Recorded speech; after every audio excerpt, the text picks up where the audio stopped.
Hello and welcome to home science junction YouTube channel. आप सभी का स्वागत है हमारे चैनल पर। और आज हम डिस्कस करने जा रहे हैं यूजीसी नेट पेपर वन का सिलेबस, जो कि बहुत इंपॉर्टेंट पार्ट ये प्ले करता है आपके एग्जाम में। यूजीसी नेट का अगर आप एग्जाम देते हो या फिर जेआरएफ क्वालिफाई करने का अगर आप सोच रहे हो, तो पेपर वन आपको बहुत अच्छे से तैयार करना ही पड़ेगा। क्योंकि अगर आप पेपर टू कितने भी अच्छे से तैयार कर लेते हैं, बहुत अच्छा भी करते हैं, तो 140 नंबर लेकर के आना 200 में से बड़ा मुश्किल टास्क हो जाता है। और अगर आप ले भी आते हैं तब भी आपको रिक्वायरमेंट रहती है लगभग 55-60 मिनिमम नंबर की रिक्वायरमेंट रहती ही है पेपर वन में। तो एक इम्पोर्टेंट रोल प्ले करेगा ये आपके जेआरएफ क्वालिफाई करने में। और साथ ही साथ अगर नेट भी क्वालिफाई करना आपको करना अगर आप चाहते हैं, तो पेपर वन की सहायता से आप कंपेरेटिवली आसानी से आप यूजीसी नेट को क्लियर कर पाएंगे। तो आज हम सिलेबस देखेंगे और साथ में देखेंगे क्या स्ट्रेटेजी हमारी होनी चाहिए यूजीसी नेट पेपर वन को क्लियर करने की।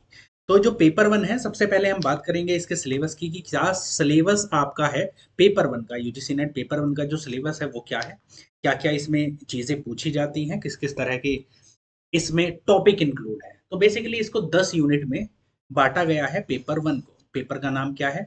सामान्य प्रश्न पत्र, यानी कि ये जनरल पेपर है।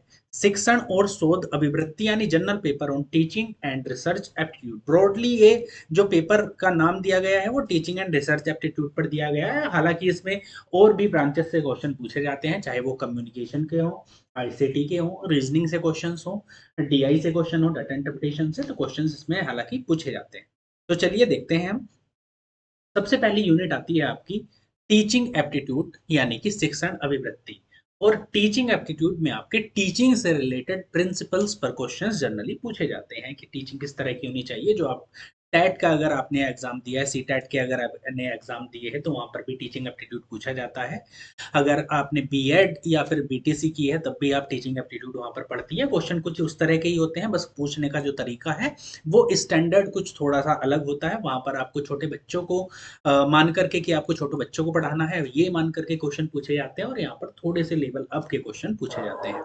तो इसमें क्या क्या आपकी पूछा जाता है? अवधारणाएं पूछी जाती हैं, यानी कॉन्सेप्ट्स। साथ में ऑब्जेक्टिव्स क्या हैं इसके, टीचिंग के ऑब्जेक्टिव क्या है, लेवल ऑफ टीचिंग, ये सारी की सारी चीजें इसमें पूछी जाती हैं। इसके साथ साथ और भी काफी सारी चीजें हैं जो यहाँ पर इनसे पूछी जाती है। क्या क्या चीजें पूछी जाती हैं वो सारी की सारी आज हम देखेंगे। देखते हैं। इसके बाद में सेकंड पॉइंट दिया गया है शिक्षार्थी की विशेषताएं। क्या एक स्टूडेंट की विशेषताएं होती हैं, किशोर और वयस्क जो शिक्षार्थी हैं उनसे क्या अपेक्षाएं होती हैं, क्या क्या उनसे हम एक्सपेक्ट करते हैं, ये सारी चीजें हर पक्ष में, चाहे उनका शैक्षिक पक्ष हो, सामाजिक हो, भावनात्मक हो, संज्ञानात्मक हो, या फिर अलग अलग तरह के जो भी पक्ष हो सकते हैं, उनसे क्या अपेक्षाएं रखी जाती हैं, इन पर भी आपसे क्वेश्चन पूछे जाते हैं। यानी academic, social, emotional, cognitive, individual differences आदि पर जो क्वेश्चंस हैं वो पूछे जाएंगे। चलिए नेक्स्ट देखते हैं। नेक्स्ट क्या है देखते हैं। इसके बाद में इसी का जो पार्ट आता है, नेक्स्ट पार्ट आ जाता है आपका शिक्षण प्रभावक तत्व, शिक्षक सहायक सामग्री, संस्थागत सुविधाएं, शैक्षणिक वातावरण। यानी इससे इन्वायरमेंट से रिलेटेड जो आपके जो टीचिंग और लर्निंग इन्वायरमेंट से रिलेटेड जो क्वेश्चंस हैं वो भी सारे के सारे पूछे जाते हैं। जैसे लर्निंग इन्वायरमेंट यहाँ पर मेंशन कर किया हुआ है मैंने। लर्नर और टीचर की जो साथ जो उनका जो रिलेटेड इन्वायरमेंट होगा उससे भी क्वेश्चन यहाँ पर पूछे जाते हैं। हर एक पार्ट से आपके जो पांच पांच क्वेश्चंस पूछे जाते हैं, और 10 पार्ट्स में ये डिवाइड है, तो टोटल मिला करके 50 क्वेश्चंस पूछे जाते हैं। और हर क्वेश्चन 2 नंबर का होता है, यानी टोटल 100 मार्क्स का ही आपका पेपर वन होता है। हालांकि अब पेपर टू के साथ ही इंक्लूड करके पूछा जाता है, लेकिन फिर भी सेपरेट आपके पास में पार्ट होता है पेपर वन, जिसमें 50 क्वेश्चन होंगे 10 पार्ट से, जिसमें से हर एक पार्ट से पांच पांच क्वेश्चन पूछे जाते हैं। मोटे तौर पर तो कहा जाता है कि पांच पांच ही पूछे जाते हैं, लेकिन आप कई बार देखेंगे टीचिंग एप्टीट्यूड और रिसर्च एप्टीट्यूड के क्वेश्चन आपको जो आपका पेपर टू होगा उसमें भी इंक्लूड करके मिल जाएंगे। यानी कि इनका जो दायरा है वो थोड़ा सा बढ़ जाता है।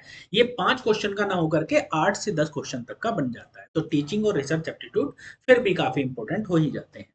नेक्स्ट इसके बाद में देखते हैं, आपका अभी टीचिंग एप्टीट्यूड में ही है, method of teaching in institution of higher learning. जैसा कि मैंने आपको बताया था, यहाँ पर एक्सपेक्टेशन है आपसे, जैसे आप रिसर्च के स्टूडेंट हैं उनसे क्या एक्सपेक्टेशन है, यानी आप अगर हायर लेवल पर टीचिंग कर रहे हैं या फिर हायर लेवल पर शोध कर रहे हैं, तब उनसे क्या एक्सपेक्टेशन होंगी और उनके लिए क्या क्या रिक्वायरमेंट होंगी, चाहे वो ऑनलाइन हो मोड में हो या फिर और भी डिफरेंट मोड में हो सकती हैं, वो सारी की सारी आपसे यहाँ पर क्वेश्चन इनसे रिलेटेड पूछे जाते हैं। फिर बाद में पूछा जाता है शिक्षण सहायक प्रणाली, जो कि अभी जो आपका लेटेस्ट पैटर्न में आप देख रहे होंगे, कंप्यूटर का यूज कितना बढ़ गया है, ऑनलाइन टीचिंग और ऑनलाइन लर्निंग का जो क्रेज है वो कितना बढ़ गया है, आईसीटी पर जो बेस्ड है वो सारे के सारे क्वेश्चन भी जो आपका टीचिंग और रिसर्च टीचिंग एप्टीट्यूड है इसमें इंक्लूड करके इससे भी क्वेश्चन पूछे जाते हैं। नेक्स्ट, मूल्यांकन प्रणालियाँ, यानी कि जो इवैल्यूएशन के जो कि किसी भी व्यक्ति का इवैल्यूएशन करने के लिए उसके जो उसके समझने के लिए, मूल्यांकन करने के लिए जो भी तत्व यूज़ होते हैं, किस-किस प्रकार से आप इनको इवैल्यूएट कर सकते हैं, मूल्यांकन उनका कर सकते हैं। उन सब पर आधारित प्रश्न आपसे पूछे जाते हैं। कंप्यूटर जो क्रेडिट प्रणाली में मूल्यांकन कंप्यूटर पर आधारित परीक्षा के आधार पर मूल्यांकन पद्धतियों में जो नवाचार यानी कि जो इनोवेशन होते हैं उन सब पर आपसे क्वेश्चन पूछे जाते हैं। ये तो था आपका पहला पार्ट यानी पहली यूनिट। आपसे इस पर 5 क्वेश्चन पूछे जाएँगे। इसके बाद में एक और इम्पोर्टेंट टॉपिक आता है रिसर्च एप्टीट्यूड, जिसके नाम पर ये पेपर भी है, रिसर्च एंड टीचिंग एप्टीट्यूड। तो ये सेकंड यूनिट है आपके पेपर की, इसमें भी आपसे 5 क्वेश्चन पूछे जाएँगे, यानी यहाँ पर पेपर 1 में आपसे 10 नंबर के क्वेश्चन यहाँ से पूछे जाएँगे। हालाँकि पेपर 2 में भी पूछे जाएँगे, लेकिन पेपर 1 में केवल 5 ही क्वेश्चन यहाँ से पूछे जाते हैं। तो रिसर्च क्या होती है, कितने प्रकार की होती है और विशेषताएँ क्या होती हैं, मेनली इनसे क्वेश्चन आपके बनते हैं। ये आपका क्वेश्चन जो है ब्रॉडली आपसे पूछे जाते हैं रिसर्च पर। फिर इसकी पद्धतियाँ क्या हैं, जो इनके प्रयोगात्मक, विवरणात्मक यानी कि जो रिसर्च, एक्सपेरिमेंटल, डिस्क्रिप्टिव, हिस्टोरिकल या फिर क्वालिटेटिव और क्वांटिटेटिव जो मेथड्स हैं, उन मेथड्स पर आपसे क्वेश्चन पूछे जाते हैं। जो शोध के चरण हैं, यानी कि रिसर्च की जो आप देखेंगे इसके जो चरण है, स्टेप्स क्या-क्या हैं, उन पर भी क्वेश्चन पूछे जाते हैं। सबसे पहले आप किस-किस स्टेप में रिसर्च को, एक जो रिसर्च प्रोसेस करती है, वो किस स्टेप में करती है, ये सारे के सारे आपसे क्वेश्चन इस पार्ट में पूछे जाते हैं। चलिए नेक्स्ट इसके आगे बढ़ते हैं। अब आता है तीसरा पार्ट, इससे 5 क्वेश्चन पूछे जाते हैं और सबसे आसान कंपैरेटिवली अगर आप देखेंगे, इस पेपर में जो सबसे आसान पार्ट है वो यही होता है कॉम्प्रिहेंशन का। क्वेश्चन पूछे जाते हैं 5, एक लंबा सा पैसेज दिया जाता है, बाइलिंगुअल आपका होगा, हिंदी में भी होगा, इंग्लिश में भी दिया हुआ होता है, दोनों लैंग्वेज में होता है। आप उसको समझेंगे और समझ करके आंसर आपको देना होता है। 5 क्वेश्चन उस पर आधारित पूछे जाते हैं। क्वेश्चन मोस्टली ऐसा ही होता है कि आपको जो पैसेज दिया है उसमें ही कहीं न कहीं वो छिपे हुए होते हैं, लेकिन कुछ बार क्वेश्चन पूछने का पैटर्न थोड़ा बहुत चेंज हो जाता है, जिसको जिसको आपको सोच विचार करके क्वेश्चन देना पड़ता है। यानी कि अगर आपसे निष्कर्ष पूछ लेता है कि इस पूरे पैसेज से क्या निष्कर्ष निकलता है, तब आपको सोचना पड़ेगा। या फिर अगर ये पूछ लेगा कि इस पैसेज पर क्या आप अनुमान लगाते हैं या फिर इसका अजम्पशन क्या है, पूर्व धारणा क्या है, इस पैसेज को लिखने की मंशा क्या रही है, तो इस तरह का अगर क्वेश्चन पूछता है तो उसके लिए आपको थोड़ा बहुत पढ़ने की जरूरत पड़ती है। अदरवाइज आप थोड़ी सी प्रैक्टिस से ही इस क्वेश्चन इस के जो 5 क्वेश्चन है यानी ये जो 10 नंबर है ये आपके बैंक में आ जाएगा। चलिए नेक्स्ट इसके बाद में आता है संप्रेषण यानी कि कम्युनिकेशन, जो कि बहुत इंपॉर्टेंट पार्ट है हमारे डे टू डे लाइफ का भी और पेपर का तो है ही, क्योंकि 5 क्वेश्चन तो यहाँ से भी आने हैं, तो इंपॉर्टेंट तो हो ही गया है। तो कम्युनिकेशन में जो आपके क्वेश्चन पूछे जाते हैं, एक तो कम्युनिकेशन से रिलेटेड जनरल क्वेश्चन कि कम्युनिकेशन क्या होता है, कितने प्रकार का होता है और कैसे आप कम्युनिकेट कर सकते हैं, और साथ साथ में इनके क्या क्या बाधाएं आती हैं कम्युनिकेशन करने में और किस किस तरह से होता है, और अलग अलग जो आपके व्यवहार हैं उनमें कम्युनिकेशन किस प्रकार से दर्शाते हैं, जैसे कि आप चश्मा उतार के रख देते हैं तो वो किस प्रकार का कम्युनिकेशन है, या फिर अगर आप एक घर पर जो कम्युनिकेशन करते हैं अपने माँ बाप से, भाई बहन से, वो कौन सा कम्युनिकेशन है, और जो अपने ऑफिस में या फिर अपने कलीग से जो कम्युनिकेशन करते हैं वो किस प्रकार का कम्युनिकेशन है। तो इस तरह के क्वेश्चन यहाँ पर पूछे जाते हैं। कम्युनिकेशन के बाद में इसमें आती हैं आपके इफेक्टिव कम्युनिकेशन, मीडिया से रिलेटेड, क्योंकि मीडिया भी ये कम्युनिकेशन का पार्ट होता है, ये सारी की सारी चीजें। नेक्स्ट आता है आपका यूनिट 5, जो कि है आपका गणितीय तर्क और अभिवृत्ति यानी मैथमेटिकल रीजनिंग एंड एप्टीट्यूड। इसमें आपके जो क्वेश्चन पूछे जाते हैं वो मैथ और रीजनिंग के जनरल क्वेश्चन आपके जनरली होते हैं, जिसमें क्या दिया गया है, देखो टाइप्स ऑफ रीजनिंग, रीजनिंग कितने प्रकार की होती है, जैसे इंडक्टिव रीजनिंग टाइप, बाकी सारी चीजें, ये सारी की सारी चीजें जो आपकी होती हैं वो रीजनिंग के अंतर्गत आती है। उसमें भी रीजनिंग के जो कुछ पर्टिकुलर सेक्शंस हैं वो जो कि मेंशन किए हैं यूजीसी ने, क्या क्या, संख्या श्रेणी यानी number series, letter series, codes and relationship यानी कि जो आपके ब्लड रिलेशन के क्वेश्चन हो गए, नंबर लेटर सीरीज के क्वेश्चन हो गए, वो सारे के सारे यहाँ पर पूछे जाते हैं। गणितीय अभिवृत्ति यानी जो मैथमेटिक्स वाला पार्ट आता है, उससे कौन कौन से क्वेश्चन आपके जनरली पूछे जाते हैं, हालांकि इनसे ज्यादा क्वेश्चन पूछे जाते हैं। पिछले एग्जाम्स को अगर आप देखेंगे तो ज्यादा क्वेश्चन पूछे गए हैं, बहुत सारे टॉपिक से पूछे गए हैं, लेकिन जो मेंशन है उन पर ज्यादा फोकस रहेगा। 5 में से 4 क्वेश्चन आपके इन्हीं से पूछे जाते हैं। अंश यानी जो फ्रैक्शंस आपके होते हैं, समय और दूरी यानी टाइम, स्पीड और डिस्टेंस के क्वेश्चन हो गए, टाइम एंड वर्क के हो गए, रेशियो प्रोपोर्शन के हो गए, परसेंटेज प्रॉफिट लॉस के, और इसके अलावा जो एवरेज के या फिर जो आपके इनके अलावा जो क्वेश्चंस आते हैं डिस्काउंट वगैरह के, वो क्वेश्चन आपके पूछे जाते हैं। बेसिकली व्यवहारिक गणित पूछा जाता है, जो हर कोई पढ़ता है। 8th क्लास तक, 9th क्लास तक आपने पढ़ा होगा। चाहे कभी आपने जीवन में गणित पढ़ा है कि नहीं पढ़ा है, उससे क्वेश्चन नहीं होते हैं, लेकिन क्वेश्चन ऐसे होते हैं जो व्यवहार में यूज होते हैं, व्यवहारिक होते हैं, कि औसत एज, जो इनकी औसत आयु है वो बतानी है। जनरल क्वेश्चन होते हैं, बहुत टफ नहीं होते हैं। तो इससे आपके पूछे जाते हैं 5 प्रश्न इस सेक्शन से भी। नेक्स्ट, इसके बाद में क्या आता है देख लेते हैं। ये पांचवा आपका खंड था। 5वें खंड के बाद में आता है छठा खंड, जो कि है लॉजिकल रीजनिंग। अब लॉजिकल रीजनिंग और रीजनिंग दोनों जो रीजनिंग थी वहां पर जो अलग प्रकार के क्वेश्चन थे, सीरीज के क्वेश्चन बेसिकली थे, कोडिंग डिकोडिंग के क्वेश्चन थे। लेकिन यहाँ पर पूछा जाता है आपसे लॉजिकल रीजनिंग। 5 क्वेश्चन यहाँ पर भी बनेंगे। इनमें क्या होता है, युक्ति के ढांचे का बोध युक्ति के रूप में, यानी कि understanding the structure of arguments, argument forms, structure of categorical proposition, mode and figure, formal and informal fallacies. Fallacies पर काफी क्वेश्चन तो बनते हैं, हालांकि हर बार 1 से 2 क्वेश्चन फैलेसीज पर भी आता है कि किस प्रकार की फैलेसीज होती हैं, तो इन पर क्वेश्चन आता है।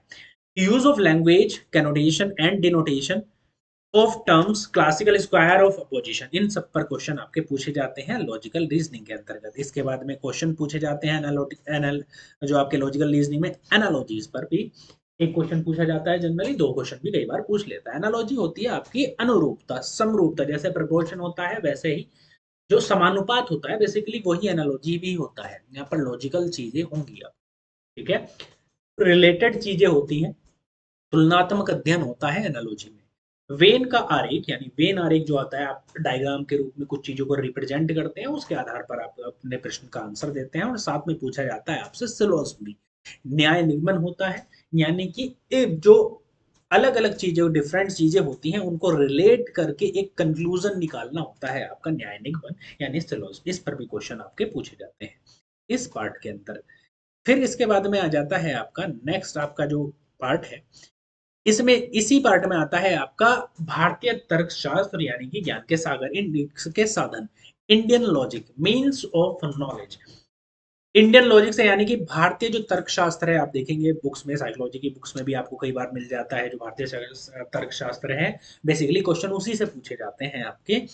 तो उस पर एक जनरल क्वेश्चन पूछे जाते हैं, उनमें पूछा क्या जाता है, वो भी जो कि इसके अंतर्गत ही आता है, इंडियन जो लॉजिक है उसके अंतर्गत ही आता है। प्रमाण, प्रत्यक्ष, अनुमान, उपमान, शब्द, अर्थापत्ति और अनुलब्धि, यानी कि अगर आप हिंदी में भी देखें या इंग्लिश में भी देखेंगे तो ये शब्द आपको ऐसे ही मिलेंगे, क्योंकि ये इंडियन लॉजिक के हैं, भारतीय तर्कशास्त्र से ये लिए गए हैं। क्या क्या होता है, फैलासीज भी हालांकि इसी का ही पार्ट होती है। नेक्स्ट, इसके बाद में आता है अनुमान की संरचना, प्रकार, व्यामी, हेतु स्वभाव।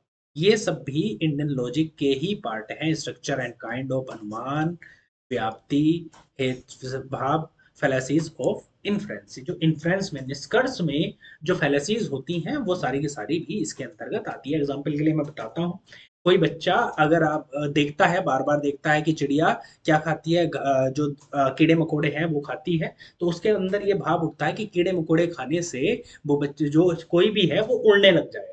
तो वही क्या है, एक तरह की फैलासी है, वो इन्फ्रेंस की फैलासी है। तो इस तरह के जो क्वेश्चंस होते हैं वो आपके इस पार्ट में पूछे जाते हैं। नेक्स्ट, 7वां आपका आता है आंकड़ों की व्याख्या, यानी कि डेटा इंटरप्रिटेशन। आंकड़ों की व्याख्या, आप देखते हो अगर आप रिसर्च कर रहे हो या रिसर्च वाले स्टूडेंट्स को पढ़ाएंगे आगे जाकर के, तो आप देखेंगे आपको डीआई की बहुत ज्यादा जरूरत पड़ती है, और साथ में स्टैटिस्टिक्स की भी आपको जरूरत पड़ती है। ठीक, इसमें जो मेनली आपसे क्वेश्चन पूछे जाते हैं, 5 क्वेश्चन तो पूछे ही जाते हैं, लेकिन जो अभी तक आप देखे होंगे पिछले कुछ सालों में, और जो जब से पैटर्न भी चेंज हुआ है तभी से भी, आपको केवल इसमें से टेबल के 5 क्वेश्चन देखने को मिलते हैं मोस्टली टाइम। तो हम सबसे ज्यादा फोकस किस पे कर रहे होंगे, टेबल पर। जो टेबल अब ग्राफ आपका होता है, टेबल के रूप में डाटा का रिप्रेजेंटेशन होता है, उस पर सबसे ज्यादा फोकस होता है। और जनरल क्वेश्चन पूछे जाते हैं आपकी, अगर कैलकुलेशन थोड़ी सी अच्छी है, percentage profit loss ratio average ये आपने चैप्टर किए हुए हैं, तब आप बड़ी आसानी से कर लेंगे इसको। हालांकि यहाँ पर आपको दिया गया है हिस्टोग्राम भी, पाई चार्ट भी, टेबल चार्ट भी, और आपका रेखा चित्र भी, और आंकड़ों का मानचित्रण भी, बहुत सारी चीजें आपको दी गई हैं। इनसे शायद ही कभी क्वेश्चन पूछा गया है, बहुत रेयर है कि क्वेश्चन पूछा जाता है। टेबल चार्ट से ही लगभग क्वेश्चन पूछे गए हैं, हालांकि इनको भी इग्नोर करना सही नहीं होगा, एक बेसिक जानकारी इनकी भी ले सकते हैं, कोई उसमें समस्या नहीं रहेगी। नेक्स्ट, इसके बाद में आता है आंकड़ों की व्याख्या में डाटा इंटरप्रिटेशन, ये वाला पार्ट था ही। डाटा एंड गवर्नेंस, तो शासन में कैसे आप आंकड़ों का यूज करते हैं, तो इससे रिलेटेड भी आपका ये हालांकि आपके सिलेबस में इंक्लूड है, इससे क्वेश्चन बहुत रेयर ही है, पूछा जाए और पूछा जाता भी नहीं है। इसके बाद में आता है आपका आईसीटी, यानी कि information and communication technology, ICT. इससे भी काफी क्वेश्चन पूछे जाते हैं आज के एडवांस टाइम में। आपको बहुत ज्यादा जनरल भी आपको जरूरत पड़ेगी, आप रिसर्च कर रहे होंगे तब जरूरत पड़ेगी, आप पढ़ाएंगे, आप गवर्नमेंट जॉब लेंगे तब भी आपको जरूरत पड़ेगी ही।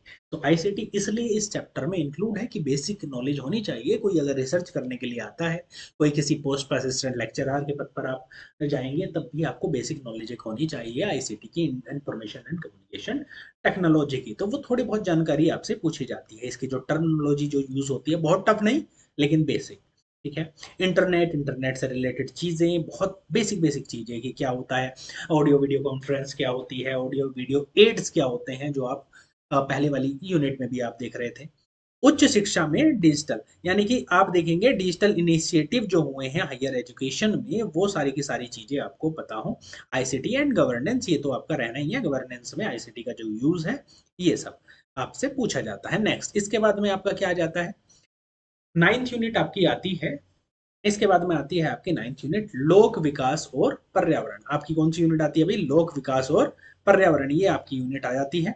तो इसमें आपसे क्या पूछा जाता है, people development and environment. Basically इसमें जो अधिकांश आप क्वेश्चन देख रहे होंगे ना, वो इन्वायरमेंट के क्वेश्चन देख रहे होंगे, 5 में से 3 क्वेश्चन इन्वायरमेंट पे आते हैं।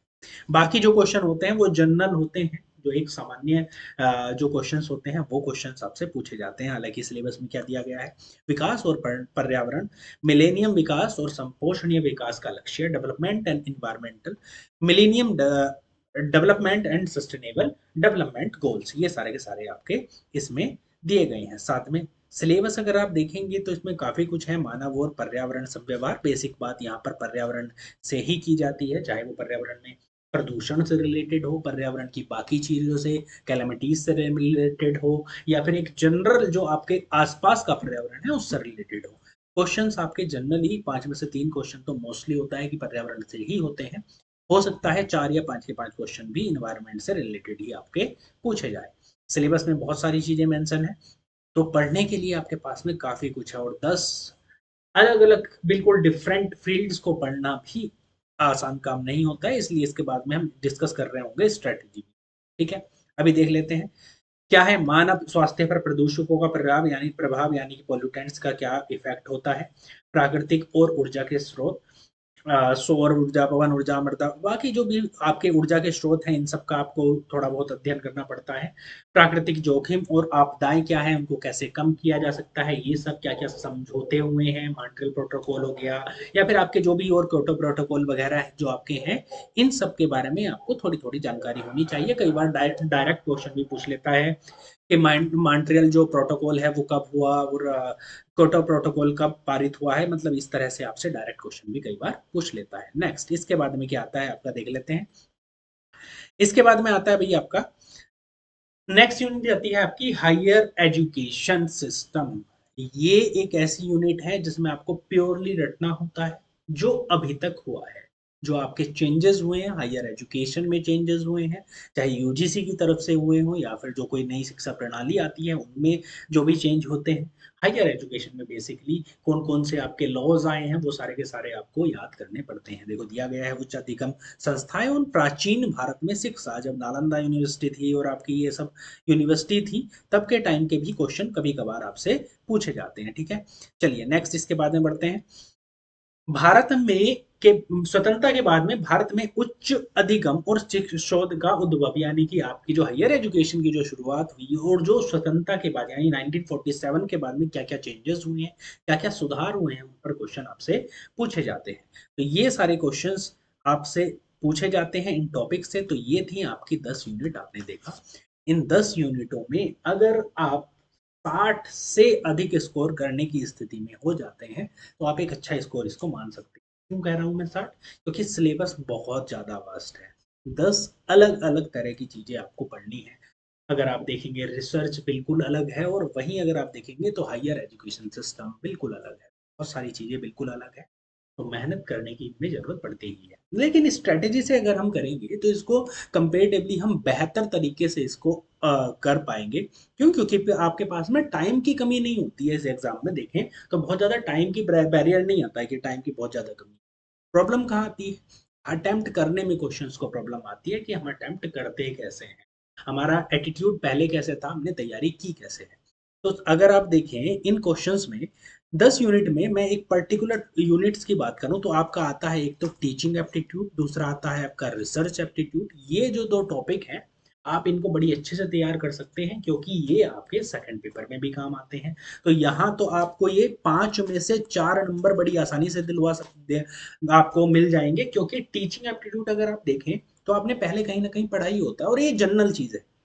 बस थोड़ा-सा चेंज यहाँ पर आता है, वहाँ पर जो टीचिंग एप्टीट्यूड आपने पहले कभी पढ़ा होता है, वो छोटे बच्चों के लिए पढ़ा होता है, चाहे बीएड में पढ़ा हो, बीटीसी में, सीटेट या फिर बाकी एग्ज़ाम दिए हो या ना भी दिए हो। एक जनरल समझ है कि छोटे बच्चों को कैसे ट्रीट करना है अगर उसको पढ़ाना है, ठीक? या फिर आप अगर टीचर हैं, तो कैसे ट्रीट करेंगे, अगर बच्चा पढ़ रहा है, तो वो कैसे ट्रीट होना चाहिए। अब हायर एजुकेशन में थोड़ा-सा चेंज आता है कि हायर लेवल पे कैसे ट्रीट करना चाहिए, थोड़े बहुत चेंजेस आते हैं, बहुत ऐसा नहीं है बिल्कुल बहुत चेंजेस आएँगे, बेसिक चीज़ तो वही रहेगी कि सिखाने पर ज़्यादा फ़ोकस करना है, बजाय रटाने के। तो ये चीज़ें बेसिक हैं, जो कि याद आपको रखनी पड़ती हैं। बाकी आता है रिसर्च एप्टीट्यूड, अगर आप रिसर्च करने के लिए तैयारी कर रहे हैं, नेट जो कि रिसर्च का ही मेनली एग्ज़ाम है, तो आपको रिसर्च की बेसिक समझ होनी चाहिए। वो नहीं चाहता कि आप सब कुछ जानें, लेकिन वो इतना ज़रूर चाहता है कि आप जानें कि किसको करते कैसे हैं, होती क्या है, कैसे कर सकते हैं, किस-किस तरह से रिसर्च होती है। तो बेसिक आपको नॉलेज चाहिए। बहुत एडवांस में नहीं पढ़ना है, लेकिन जो पढ़ना है वो समझ के पढ़ना है। समझना ज़्यादा इम्पोर्टेंट है, बजाए इसके कि आप रटें जी। समझेंगे, आपको पता है पहले क्या करना है, पहले सैंपलिंग करनी है या बाद में कि आपको जो जो बाद में आपको मिलेगा तो वो क्या मिलेगा। तो ये सारी चीज़ें जो एक सीक्वेंस में है वो आपको समझनी ज़रूरी है, वो सीक्वेंस समझना पड़ेगा। तो ये दोनों टॉपिक आपके ऐसे हैं कि आपको 10 में से आराम से 7 से 8 नंबर बहुत आराम से दे जाएँगे। 1-2 क्वेश्चन्स ऐसे होंगे जो शायद आपसे ना हो। रीज़न उनका भी हो सकता है कि ऐसे क्वेश्चन आ सकते हैं जो स्टैटिक है। मतलब बेसिकली ऐसे क्वेश्चन हो सकते हैं जो किसी पर्टिकुलर डेट को लेकर के दे दिए कि ये कब हुआ और आपको ना याद हो तो आप उसको नहीं कर पाएँगे, उसमें तुक्का भी नहीं लगा सकते ना ऐसा कि ये हो जाएगा कि 2 ऑप्शन आप एलिमिनेट कर पाएँ, जो है सो है। बाकी में आप लगा भी सकते हैं कि एलिमिनेट कर देते हैं, एलिमिनेशन यूज़ करते हैं, तो आप इनमें से ले सकते हैं। फिर आपके 2 टॉपिक आते हैं रीज़निंग के जो टॉपिक हैं, 2 टॉपिक हैं बेसिकली रीज़निंग और मैथ के। एक तो है जिसमें आपका जो रीज़निंग और मैथ दोनों इंक्लूड है और रीज़निंग ज़्यादा पूछी जाती है, तो वो आपका टॉपिक है उसमें पूछे जाते हैं आपसे 5 क्वेश्चन यानी कि रीज़निंग और जो आपका मैथमेटिकल एप्टीट्यूड था, वो वाला पार्ट। इन 5 में से आप आराम से 4 क्वेश्चन तो कर ही सकते हैं और हो सकता है 5 भी क्वेश्चन कर लें अगर आप थोड़ा-सा पढ़ लेते हैं। अगर मैं कहता हूँ आपसे 10 दिन 2-2 घंटे भी अगर आप पढ़ लेंगे तो इस टॉपिक से आराम से आप 4 से 5 क्वेश्चन कर लेंगे। अगर समझ के वो ही टॉपिक पढ़े हैं जो आपके एग्ज़ाम में आते हैं। प्रीवियस ईयर देखिएगा सबसे बढ़िया स्ट्रैटेजी ये होती है कि आप प्रीवियस ईयर ज़रूर देखें। चाहे किसी से भी पढ़ें, लेकिन प्रीवियस ईयर खुद से देखें, एनालिसिस ज़रूर करें उनका। ठीक है? फिर आता है आपका एक टॉपिक फिर मैथ के क्वेश्चन आते हैं, उनमें 5 क्वेश्चन आते हैं, अगर आपका कमज़ोर भी है तब भी आप 2 से 3 क्वेश्चन बना पाएँगे जो साधारण क्वेश्चन होते हैं और आप एलिमिनेशन लगा के कर सकते हैं, थोड़े से कैलकुलेटिव कई बार क्वेश्चन ये पूछता है। फिर 5 क्वेश्चन आते हैं आपके डीआई के, जो डीआई के क्वेश्चन हैं, ये जो डीआई के क्वेश्चन हैं अगर आप डीआई पढ़ते हैं, ये कैलकुलेटिव आते हैं बहुत ज़्यादा। ये जो पिछले बार से आपने देखे होंगे, पिछले कुछ 3-4 साल के आप पेपर उठा के देखें या 3-4 बार के पेपर बेसिकली मैं कहूँगा, उठा के देखें तो बहुत कैलकुलेटिव आते हैं। कैलकुलेशन अगर आपकी अच्छी है, समझते हैं अगर डीआई को, ट्रीट कैसे करते हैं, पढ़ते कैसे हैं, तो आप आसानी से कर लेंगे। इसके बाद में आता है आपके 5 नंबर के जो आपके आते हैं, वो आता है आपका कॉम्प्रिहेंशन और मैं उम्मीद सभी से लगाऊँगा कि इसमें 4 आंसर तो आपके सभी के सही होने ही। तो अगर आपने देखे हैं 1, 2, 3, 4, 5, 6 इन 6 में अगर मैं बात करूँ तो 4, 4 8, 2 10, 4 14 और 8 लगभग मान के चलिए 22 आप नंबर इस इन सेक्शन में 1 1 2 3 4 5 6। तो अगर आप देखें तो 4 यहाँ पर, और यहाँ पर अगर आप देखें 4 4 8, और यहाँ पर 3 8 3 11 11 और 4 15, और 15, और अगर यहाँ पर देखेंगे तो 22 से 23 क्वेश्चन अगर आप यहाँ पर अटेम्प्ट करते हैं तो आप समझ सकते हैं 22-23 क्वेश्चन कितने इंपॉर्टेंट है। 22-23 क्वेश्चन का मतलब कितना हो गया आपका, 44 से 46 नंबर, 44 टू 46 नंबर। और मैं ये सिर्फ अभी 6 यूनिट्स की बात कर रहा हूँ, अभी 4 यूनिट के बारे में तो कुछ डिस्कस ही नहीं किया। चाहे आपका वो बाकी बची हुई आईसीटी है, हायर एजुकेशन है, आपका जो पीपल्स वाली जो आपकी यूनिट है, ये सब जो यूनिट बची हुई है, आप इनमें भी देखेंगे स्टैटिक चीजें ज्यादा। हायर एजुकेशन में एक लिमिटेड चीज है, वो आप कर सकते हैं बेहतर तरीके से, लेकिन वहां पर आपको रटना पड़ता है क्योंकि वो डेट्स याद रखनी है। जैसे इन्वायरमेंट वाला सेक्शन आएगा, वो कंपेरेटिवली आसान है क्योंकि इन्वायरमेंट हम जनरली हम सामान्य समझ से कर लेते हैं, लेकिन 2-3 क्वेश्चन ऐसे पूछता है जो डेट से पूछता है। ठीक है, तो और उसमें कूट भी दिए हुए होते हैं कि ये भी हुआ इसमें और ये भी, या फिर मैचिंग करने वाले क्वेश्चन दे देता है, तो तब थोड़ा डिफिकल्ट हो जाता है। और ये वाले जो पार्ट आपको दिए जा रहे हैं, इनमें कंपेरेटिवली ऐसा नहीं देता। जो ज्यादा देगा किस में देगा, वो एनवायरनमेंट में बहुत ज्यादा देता है, कोड के क्वेश्चन दे देगा या फिर रिलेट करने वाले क्वेश्चन दे देगा, तो थोड़ा टफ हो जाता है। ठीक है, पीपल एंड एनवायरनमेंट वाले पार्ट में।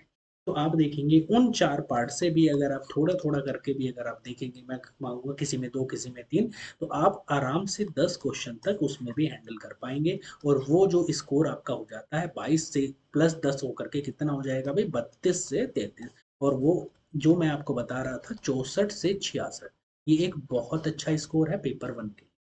अगर आपकी तैयारी अभी करनी शुरू कर रहे हैं, जो कि 1 महीना आपके एग्जाम को देता है, आप अगर चाहेंगे तो 10 यूनिट को अगर आप डिवाइड करके देखें तो बड़ी आराम से इसको कवर कर पाएंगे और 60 प्लस स्कोर कर पाएंगे, जो कि हमारा टारगेट है उनके लिए जो उतना बेहतर इस पर कमांड नहीं है या पहली बार दे रहे हैं, उतनी अच्छे से इनको नहीं पढ़ा है अभी तक। तो उनके लिए कह रहा हूँ, जो पहले ऑलरेडी पढ़ चुके हैं उनके लिए टारगेट ये 70 प्लस होना चाहिए, यानी वो 35 प्लस क्वेश्चन सही करें ही करें। ठीक है, तो ये स्ट्रेटेजी होनी चाहिए। फिलहाल अभी हम क्या करेंगे, हम कोशिश करेंगे ये जो आपका रीजनिंग वाला और डीआई वाला पार्ट है, मैं इसको कवर करने की कोशिश करूंगा, और मैडम जो कोशिश करेंगी वो आपका जो आपका रिसर्च एप्टीट्यूड वाला पार्ट है, वो फिलहाल इसको करने की कोशिश करेंगे। बाकी के जो सेक्शन है मैं उनके लिए भी बता दूं आपको। जैसे आपका एनवायरनमेंट है और हायर एजुकेशन है, इसके नोट्स लीजिएगा, सर्च करिएगा हायर एजुकेशन के, बड़ी आराम से आपको अवेलेबल हो जाएंगे। आप देखेंगे बहुत सारी जगह पे आपको मिल जाएंगे, अगर टेलीग्राम ग्रुप पे भी अगर आप देखेंगे तो उस पर भी मिल जाएंगे। तो ये नोट्स पढ़िएगा क्योंकि आपको हायर एजुकेशन में कुछ ऐसा बहुत कुछ नहीं है कि आप समझे, उसमें से आपको पढ़ना ही पड़ेगा, वो चीज़ें रटनी पड़ेंगी, याद करनी। हालांकि टीचिंग एप्टीट्यूड में हम ये सिखाते हैं कि रटना नहीं है, लेकिन यहाँ पर बिना रटे काम होता भी नहीं है।